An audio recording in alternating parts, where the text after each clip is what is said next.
Live from Austin, Texas, Alex Jones. Well, joining us from the United Kingdom are Rima Laibow, medical doctor, Albert N. Stubblebine III, general. And both of their bios are amazing. We've got 51 minutes with them. We're going to talk about the forced inoculation plans, worldwide, level 6, what's really in the triple jab, the right of self-shielding, what that means, the new developments with the U.S.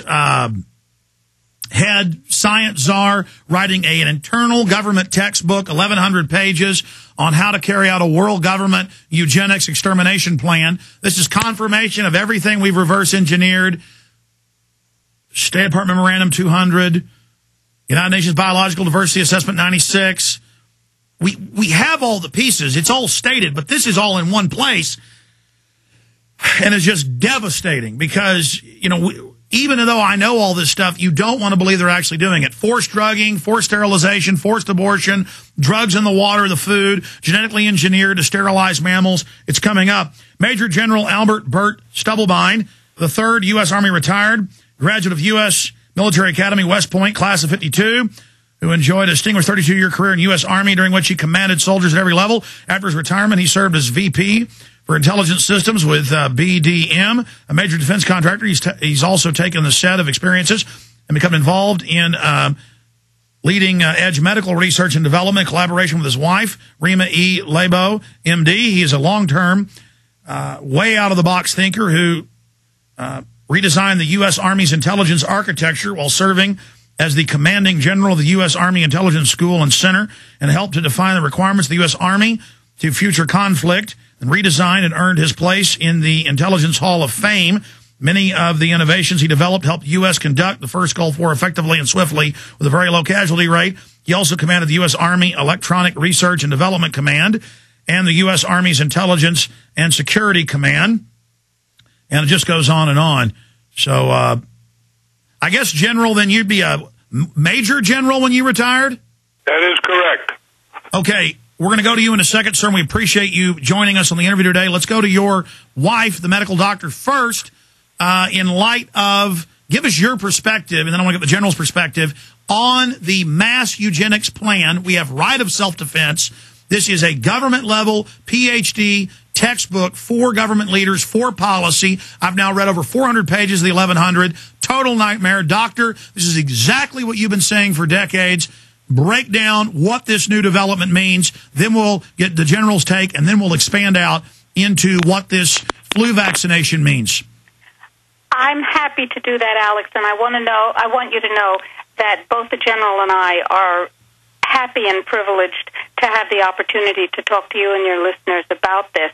This is a critical time, and the first thing I want to do is start at the very end. The very end is, unless you, listeners, take action now, you will be faced with involuntary detention or mandatory vaccination with an attenuated live virus vaccine containing deadly adjuvants, the same things that caused Gulf War syndrome in 700,000 soldiers.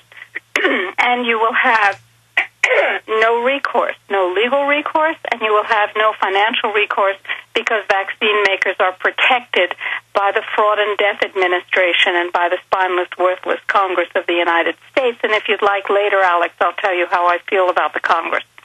Anyway, the point is that you have a moment now. If you go to our website, which is healthfreedomusa.org, healthfreedomusa.org, and you click on the top action item under Act Now, you will be telling Congress, your state legislators, the head of Health and Human Services, the health of Homeland Security, and the White House that you want the right to refuse vaccines, refuse incarceration, and instead retire to your home for the quarantine period and self-shield. Now, the best friend that Health Freedom has in the United States Congress is willing to take this onto the floor and create a bill and introduce a bill if there is enough support from all of us. So if ever you valued your freedom, if ever you valued your right to make your own health decisions, and if ever you distrusted the government, now is the time. Go to healthfreedomusa.org and click on the top action item, because if you don't, you will be either mandatorily vaccinated or you will be incarcerated. And now to answer your question, Alex, because that's the bottom line, the answer is yes, the vaccine of this against this genetically engineered, weaponized H1N1 virus, which we are now being told, golly gee willikers, this resembles the 1918 swine flu pandemic virus. Well, yes, of course it does, because the genes were introduced intentionally into this new virus when they fizzled after being introduced into the avian flu virus. So now the vaccine will be a deadly, quote, remedy to get rid of a large number of us. And we're going, if we're sheeple, we're going to line up, roll up our sleeves, present our children for vaccination the way 40 million Americans did in 10 weeks during the swine flu debacle in 1976. Only this time they won't stop it after 10 weeks, because the intention, we firmly believe, based on Holder's document and on other information that we've been amassing for years, and we've been talking about, you and the General and I have had the chance to talk about it on this show and on others, and we've been writing about it for years, as you have. This time, the intention is to get rid of us profitably.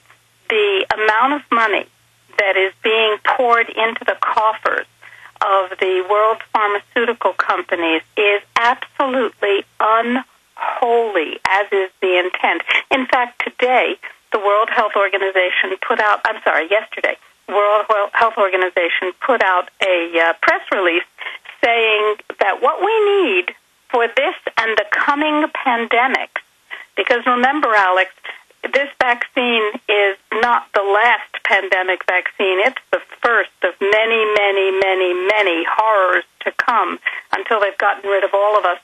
This is what's needed. We need many new vaccines. We need new patents. We need new drugs. Because well, if you look how they ramp it up, they admittedly are testing global level 6 with all the major nation states under the direction of the World Health Organization, this global directorate. And so it's kind of like a Jim Jones Kool-Aid drinking drill, where they drill following orders and taking the poison. And they admit, well, I mean, you've looked at this, Doctor, and I want to get General Stubblebine's take on it. What is the history of these companies? We know that Baxter, I just put it on screen, London Telegraph, Baxter mixing the live bird flu in 18 countries secretly. Then suddenly they have secret trials lying to homeless, but they won't say it's Baxter that did the trials, and the homeless are dying in mass. Actually, I believe the trials were done by Novartis, and I believe that they were in conjunction with Sanofi-Aventis, the good people who manufactured an avian flu vaccine, which the United States bought 100 million doses of in their first order, totally untested, untried, but approved by the FDA. Well, that's the thing. They're on our news here in Austin saying everybody's got to take the shot, get ready. They're on the news saying it will be mandatory coming up in the fall. It will be a pandemic. It will be mass death. And then people are lining up and they're saying, oh, we don't even know if this is the right thing, and just taking the shot. What do we know from past operations, Dr. Laibow, and then General Stubblebine, about what they're putting in these vaccines? Well, they're putting adjuvants. Adjuvants are substances, and the ones that we're most familiar with are the ones based on squalene, which is a fat ordinarily found in the nervous system. Now, when you eat squalene or you rub it on your skin, and it's used in a lot of cosmetics, it doesn't do anything bad to you. But if you inject it, it trains the immune system's white cells to attack it, because it's a foreign object in your bloodstream at that point, and the immune system is only doing its job. It turns on the immune system, and the immune system's attack forces can never be turned off again. So they start attacking everything that looks biochemically like squalene. And then this, according to other doctors we've had on, accelerates the allergies, the sicknesses, the cancers, and then makes your immune system go haywire. I want to talk about that more. We're about to go to break.